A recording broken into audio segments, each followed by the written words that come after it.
Howdy folks, my name is Clayton Thomas, sophomore here at Mizzou from Illinois, and journalism major, and so I'm talking about my faith and my family. I was born into a very Catholic family. My dad has 4 siblings who were all raised Catholic, and they all stayed in the same town that they were born and raised in, continued their Catholic faith. All got married and had 3 kids, each family, so a lot of cousins on that side of the family who were also all raised in the Catholic church, Catholic school. And I was amongst this. And I just grew up not really enjoying it at all, going to Catholic masses, going to the Catholic school that I was forced to go to. And just really didn't like the religion, didn't see it align at all with those in my life in practice. But I grew up seeing my dad always being extremely racist, always drinking quite a bit as well. But in his mind, everything was okay when you showed up to the Sunday service and put your money in the bin. And just growing up questioning that all the time, saying, if this God is out there, this isn't what he wants to simply do that, And so 7th grade, I came to terms that I was atheist and had to get confirmed into the Catholic Church when I was in 8th grade. I just kind of changed it. Had to get confirmed in the Catholic Church when I was in 8th grade. Didn't raise a stink about it because to me it wasn't a big deal at all, and denying getting confirmed would just set my father off.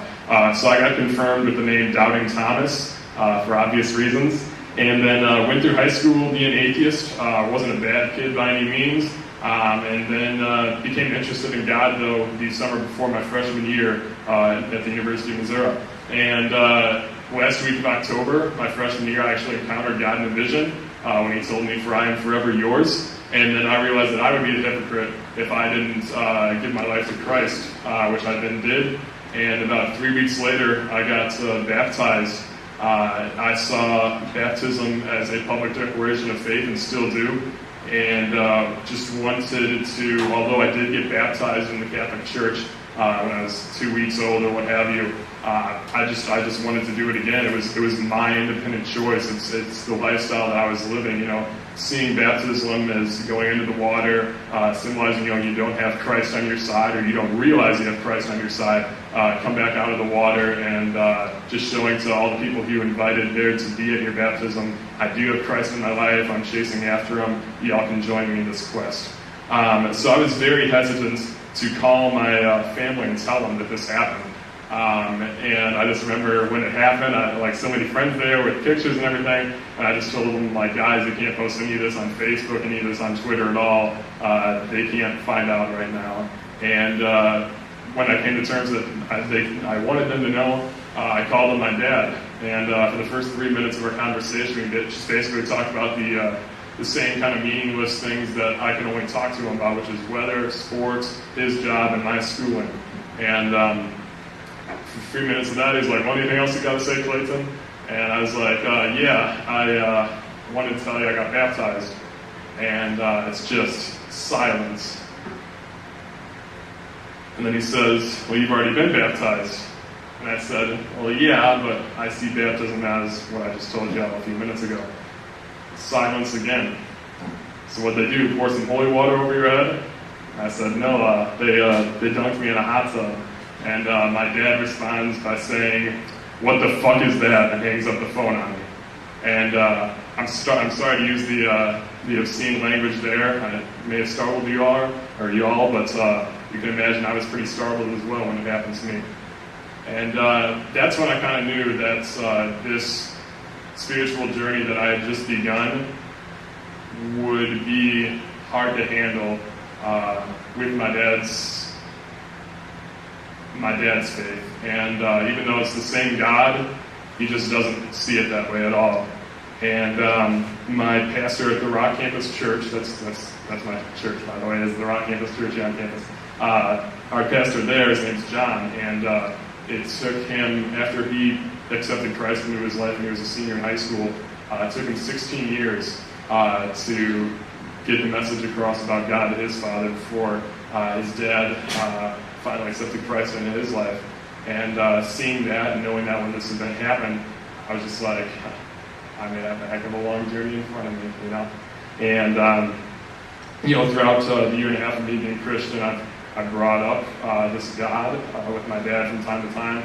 To repeatedly just either curse out or get the silent treatment and doesn't want to talk to me at all, which is really hard for me because I hardly ever see him, you know? And it's just like, how do I balance seeing him and actually being able to be on good terms with him, with the love that I have for him that wants more out of like his faith with God, you know? And so that's been a huge struggle. So I don't have a biological faith family at all that's supporting me in this process. In fact, I was trying to go to Africa on a mission trip this summer, and my dad did not want to financially support me at all. And when I came to the terms that I couldn't meet the deadline for the money that was due, among some other things as well, I told him that, and he was so happy that he gave me $150 that I wasn't going. And that's a little illustration for you there. But I have been able to develop an incredible family here at Mizzou with my brothers and sisters in Christ, some of which are back there in the corner right there, Holler City. So I've just been able to be immersed in a simply incredible community at The Rock. And we've got these things called life groups, which are kind of similar to what you guys have here as Bible studies with Newman.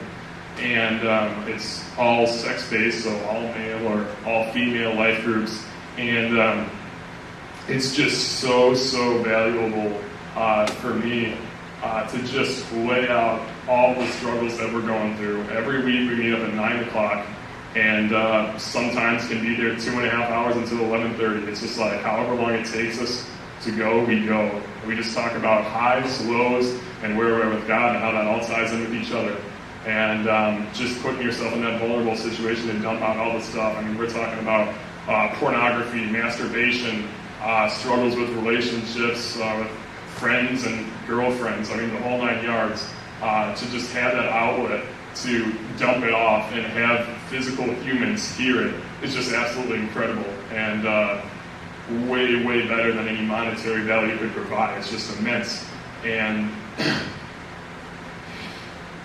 it's a great outlet to hold each other accountable, to challenge each other to grow closer in our faith, to grow closer to God. That's the ultimate goal. And in the process, we just pour out extreme love upon each other. It's amazing.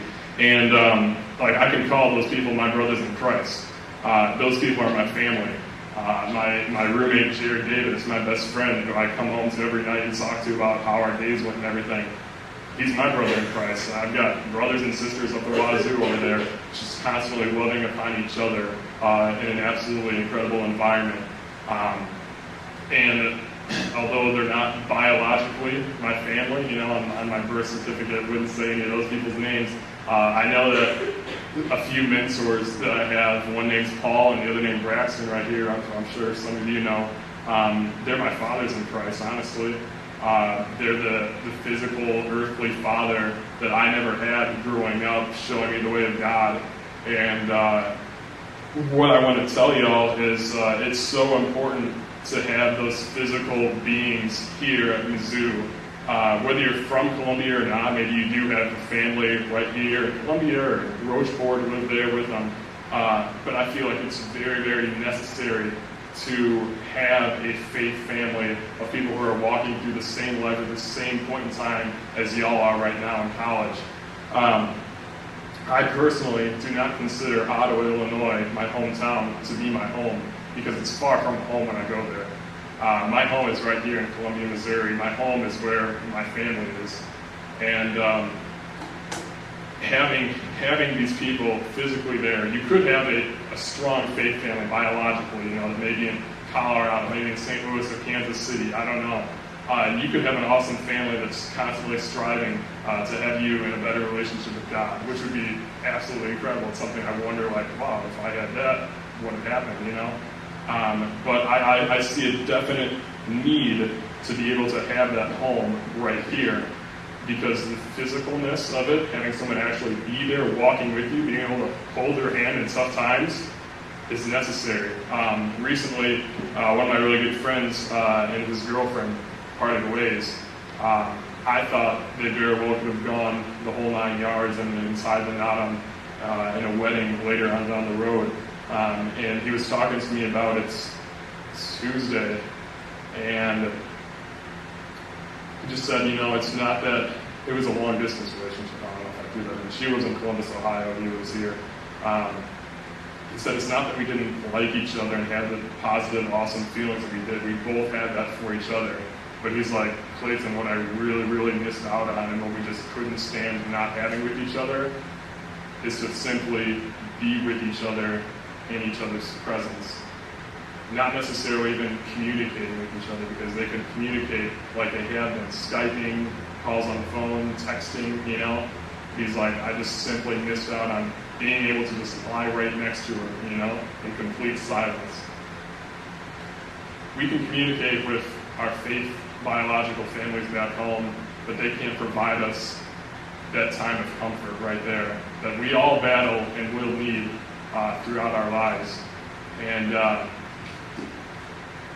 developing that with the family is something that you may already have here. You could have those people who are your outlets, who are your go-to people to help keep you accountable and keep you striving closer to God. But maybe you also don't. That's a very realistic possibility. If you would like to seek out someone who is also out for God, I see many people in this room who probably showed up here for probably the same reason as I did, to hopefully hear or say a talk that it help us grow closer to God and enhance our relationship with each other towards Him. I'm sure all of you are wanting that, at least in some small ways. So the person probably right next to you, whether you know them or not, has the same mindset. No relationship doesn't start at some point. And you never know what relationship is going to get to that escalated level where you're just pouring out your heart and soul to the person right next to you. We'll be splitting up into small groups later on tonight. Just keep an open mind about the people who will be listening and talking with you, because sometimes they may not have anyone else to talk to. And as far as a family here goes, I too have developed somewhat of a family here at the Newman Center. Although my presence around here is kind of on and off. I mentioned earlier Braxton's impact in my life, and how he has been one of basically the two earthly fathers that I have here, because my biological one is really not that.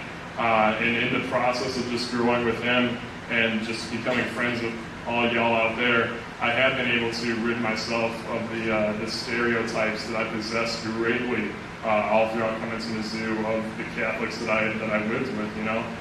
When everyone as a Catholic drinks a lot and just really doesn't follow the way that God preaches, it's hard to think that there are others out there who don't. So for clarification, my view on Catholicism has changed greatly with the people who I have been able to encounter here at Mizzou.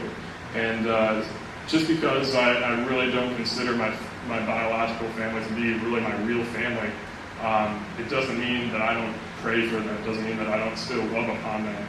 And if you're in a situation where maybe your biological family doesn't really love upon you the way that you wish they would, I'd encourage you to still actively pray, actively consult with your God, with your friends on your times of need, because it isn't easy. It isn't easy being told by your dad that he hates the way that your life is heading, which is what happened to me 3 weeks ago. I needed the outlet here in Columbia. I told my life group, I told my best friends, and I'm trying to get over it, And I know there are others out there who probably are facing a similar situation. You've got each other. It's just whether or not you choose to use each other or not. And I know God, I know Jesus came to this earth to be physically with us here on this earth. And we just kind of need to be walking Christ-like people who are going to show each other the same amount of love that He showed others. I still love my family. I still pray for them. I just pray that, someday, I feel like I'm kind of a seed bouncing around on rocks and not going into anything, not changing their mindsets at all. I just kind of hope that it hits the soil one day and kind of just maybe sparks a little interest in them, you know? Maybe just a little support for what their only son has chosen to do with his life. And that's just what love is, you know? And I'm sure you all love many people in your lives that you do a lot for. And with that love, though, there's great times and there's bad times. And it just for the love I have of my family, it is a struggle to see people that I love so much just not love upon me, and seeing other people not love upon others that I love, you know. But that's what 1 Corinthians 13:7 says it is.